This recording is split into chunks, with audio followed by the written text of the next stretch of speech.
Hello and welcome back.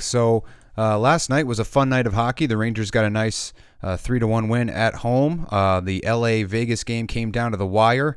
And some interesting stuff happened in that game, so we're going to get to that in a little bit.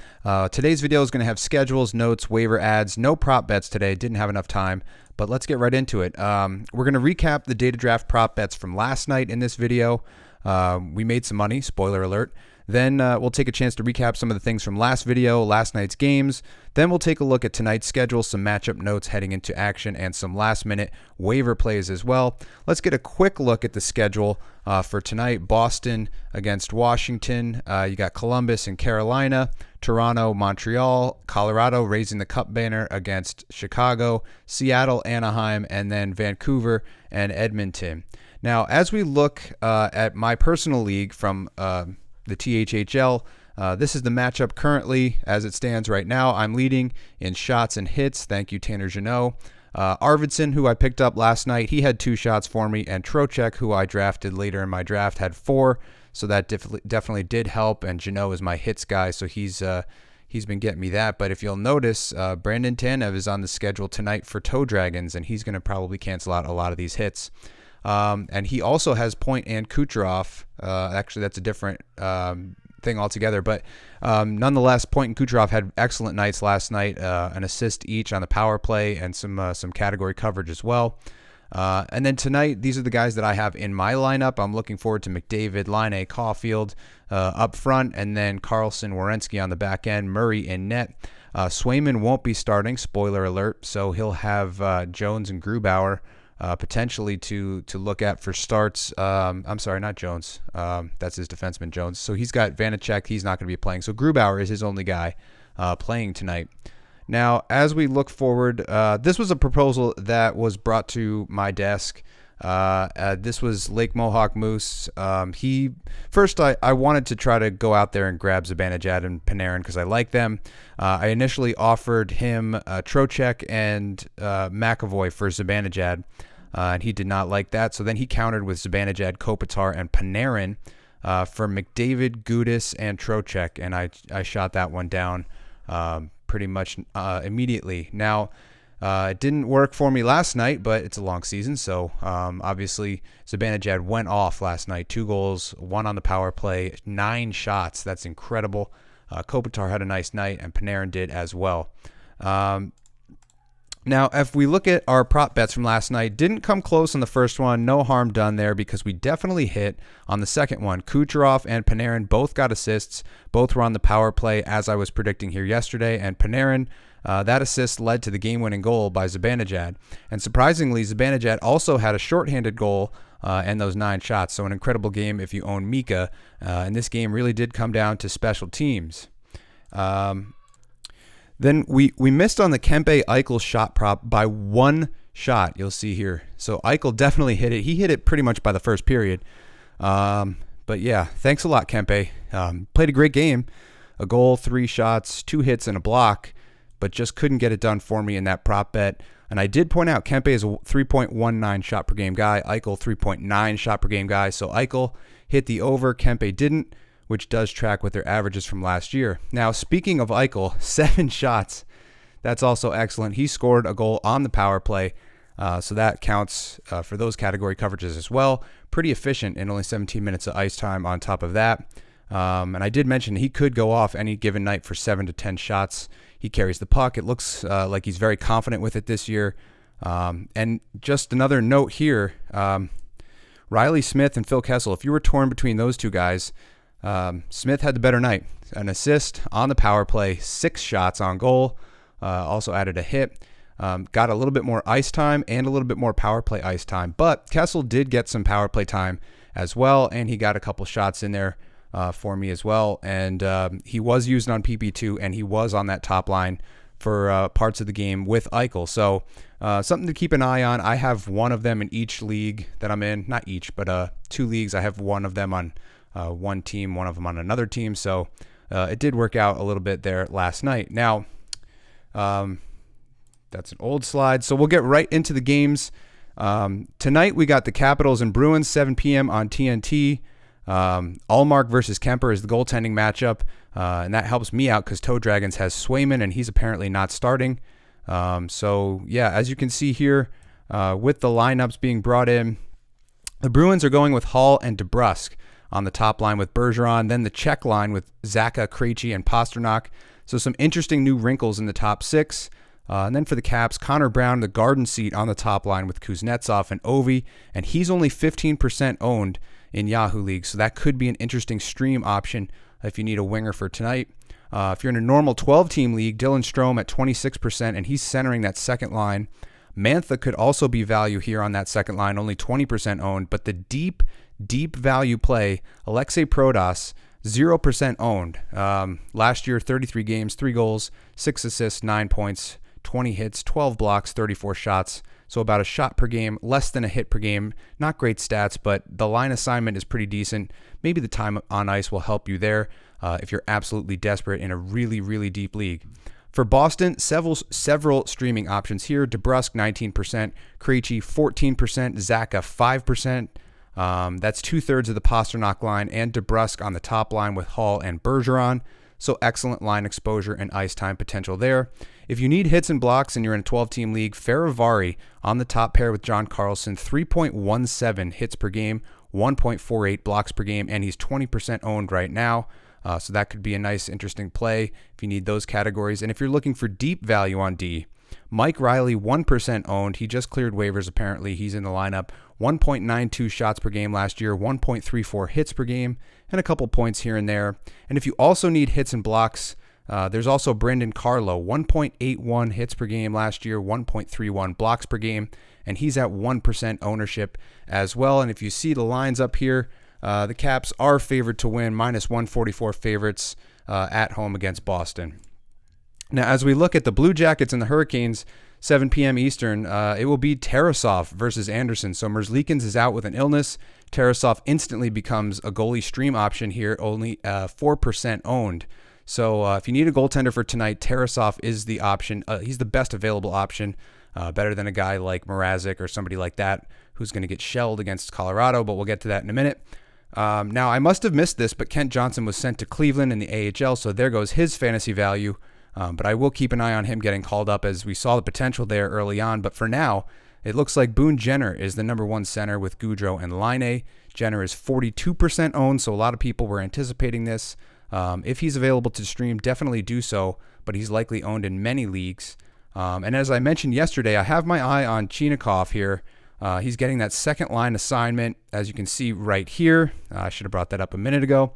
But yeah, second line assignment with Roslovic and Voracek. Voracek is an excellent passer. He can rack up the assists. He's 37% owned. Roslovic only 6% owned, so that whole line has value depending on how they play to start off. But yeah, Chinakhov could be the goal scorer on that line. And if you want to pick up Voracek, 37% isn't crazy. And he's probably going to rack up some assists and get some power play time as well. Another thing that catches my eye here is Boquist on the top pair with Werenski. You'll remember he was 6th among defensemen last year in goals per game, 0.21 goal per game average for 11 on the year. He's currently only 15% owned, so if he's available, you may get some goal and point production. Not a heavy shooter like his D partner, though, so don't expect any shots necessarily tonight. The only problem here is that Carolina is a very good team and a very good defensive team at that, so they are heavy favorites at minus 295 at home and facing a backup goalie. But there is not much to pick off the wire from Carolina as people aren't sleeping on Hurricanes in your fantasy draft. But here, Necas and Kotkaniemi, the second line assignment. Necas 9% owned, Kotkaniemi 3% owned, and neither have really positive historical files, but each were high first-round picks. Necas last year, 40 points in 78 games, 159 shots, so 1.9 per game. That could be a target for tonight. And Kotkaniemi, there's even less to like in his file other than that line assignment. But as you can see, the Hurricanes are heavy favorites here, minus 295, Blue Jackets plus 235. But that is definitely more competitive than some of the other dogs tonight. And as we go into another one of those dogs, the Canadiens are hosting the Toronto Maple Leafs tonight. This one will feature Murray versus Allen in net, so that helps me get a start under my belt this week in fantasy. And Dennis Malgin is getting the second line assignment with Tavares and Nylander. So, oh yeah, by the way, Tavares is completely healthy to start the season. So if you faded him in your draft because of that injury note on Yahoo, congratulations. But Malgin, only 4% owned, finished third in the preseason with 8 points in 6 games, including 4 goals, 4 assists, 14 shots for an average of 2.33 per game, and he was averaging around 15 minutes per game.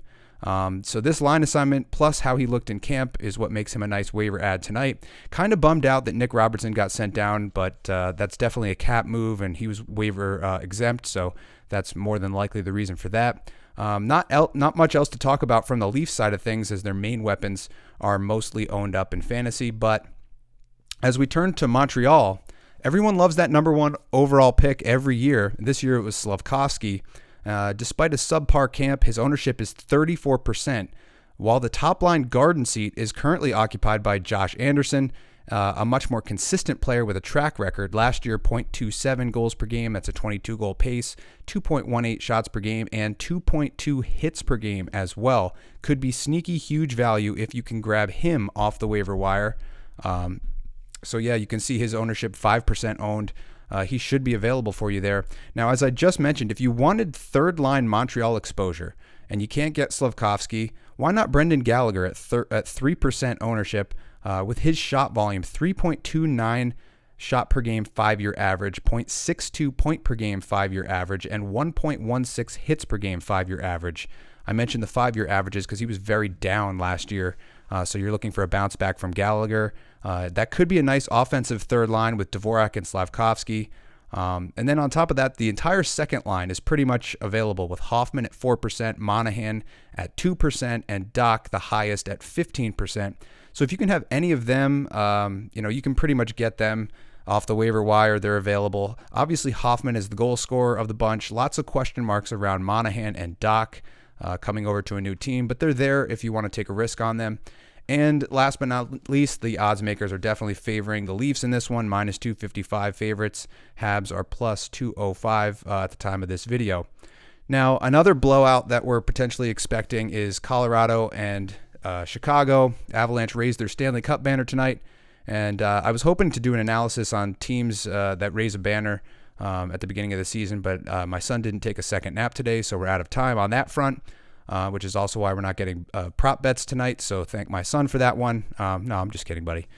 It's all good. Starters, Georgiev and Mrazek. The Avs play tomorrow as well, so Francouz will probably get that one. Not many options for Colorado as they got owned up in drafts. But second line exposure here for Alex Newhook and Evan Rodriguez at only 13% owned for each of them. The stats packs are a little bit better for Rodriguez than Newhook, but nothing crazy to write home about for either of them. They are just getting a nice line assignment there, and they're on a team that's projected to win at a minus 420, which is insane. But for Chicago, you probably don't want to touch anyone tonight. They're likely going to get blown out of the water because of that. I wouldn't suggest Mrazek tonight, though he is only 4% owned. It's just a horrible opening night, and it's also a horrible first start opportunity for the Hawks with Mrazek in net. So that's, his first game, his first start as a Blackhawk, and that's a terrible way to start it off. Things are especially bad when you see Jared Tenorti, who just got claimed off of waivers. He was the Rangers' 8th, 9th, 10th defenseman, likely slated for Hartford, and he's now your 3-4 defenseman in Chicago, so yikes. I'd say play the over tonight, but the line is 6.5 goals, and it's minus 120 to go over that, so not much betting value there either. So yeah, not much to talk about in this game, but there might be some things to talk about in this one. The Kraken versus the Ducks, 10 p.m. Eastern time, battle of some G3s that we've mentioned on the channel, Grubauer versus Gibson, and I'm hoping for the Ducks W in this one as Toe Dragons has Grubauer, and I also have Gibson in another league as well. The line very even. The game is almost a toss-up with the Ducks slight favorites. If you want that second line exposure, Ryan Strome is an excellent option for the Ducks. Only 15% owned, 0.65 point per game 5-year average, 0.72 last year with Panarin in New York, 2.17 shots per game last year, 0.28 goals per game last year as well. So he could be some fantasy value for you there, playing with McTavish and Troy Terry. Troy Terry, a noted goal scorer, 37 goals last year. And if you need a defenseman, Cam Fowler, top pair, played 24 minutes a night last year, playing with Klingberg this year, only 12% owned, 0.55 point per game, 1.54 blocks per game last year as well. I had him for most of the season last year, and I wasn't overly excited, but I wasn't disappointed either. He did cover some categories for me last year. For Seattle, Matty Beniers, very excited to see him this year, only 47% owned, so maybe available in some shallower leagues. Bjorkstrand is a 30-goal scorer. They brought him over in the offseason, getting on the second line here, and he's 24% owned.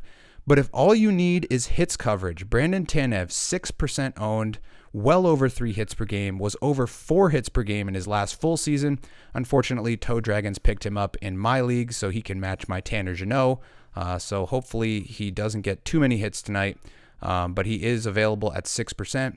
And then, I almost like that third line more than the second line, however, and Jordan Eberle is only 3% owned, usually around 2 shots per game. Last year, 21 goals in 79 games. You could definitely find some value there. And as I said before, the lines are very even. The Ducks are slight favorites.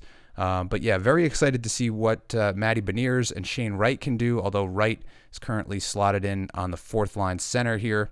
Not exactly sure why Wenberg is up so high in the lineup either. Now, the last game of the night, the Canucks and the Oilers, 10 p.m. Oilers are favored at minus 184. Now, a couple notes from this one. Mikheyev and Myers are out for undisclosed reasons. Dermott is out with a concussion, and for Edmonton, Yamamoto out with an upper body injury. So for these guys, the best streaming option tonight for both of these teams is probably Puljujarvi at 9% ownership on that top line with McJesus and not Patrick Kane, Evander Kane. That should be something to keep an eye on, as well as Dylan Holloway on that line with Draisaitl and Hyman, only 11% owned. So could be some value there. These are the garden seats that you're going to want to look for most of the season. It looks like McDavid and Kane will be a pair. Draisaitl and Hyman will be a pair. Nugent Hopkins could potentially bump up into one of these spots sporadically throughout the game as well. For Vancouver, everyone of note is pretty much owned up, except for Tanner Pearson. Only 1% ownership on Tanner Pearson, and he's getting the garden seat with JT Miller and Brock Besser. So he could be excellent value, and he's actually playing ahead of a guy like Kuzmenko, who we mentioned on this channel, one of my top rookies this year, 37% ownership for Kuzmenko. But Tanner Pearson is getting the better line assignment right now, and he's only 1% owned. Typically a guy mid-20s goal scorer, so you could potentially find some value for Tanner Pearson. But yeah, that's going to do it for our schedule looking today. My son is screaming upstairs. I have to attend to him. But if you watched all the way to the end, I want to thank you again for watching, and I will see you in the next one.